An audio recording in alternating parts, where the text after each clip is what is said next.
International Finance Corporation o governo Timor-Leste se remete em relação com a contribuição para o desenvolvimento em Timor-Leste.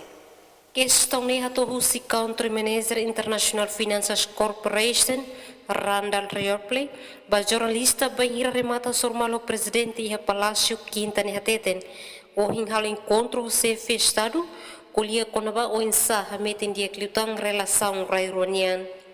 Established a deep relationship with the president. We have great respect for him, and we talked about a few possible development projects in Dili and Timor-Leste on how to develop the economy.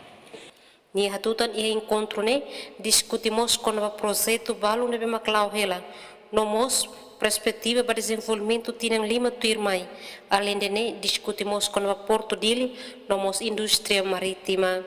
Nunemos panhira maka apoio para construção Porto Dili ni hateten. Horário será fixo, mas bem primeiro se coloca perito sira halo estudo viabilidade.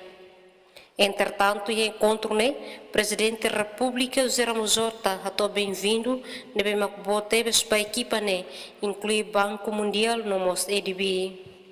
Se festado hateten usi parte estado no governo Timor-Leste e duni interesse a hamete em cooperação ne baoi na fatin. Emerenciana Pinto, Estel News. Kita haluhan, like, comment, subscribe e no mos belefai tutang.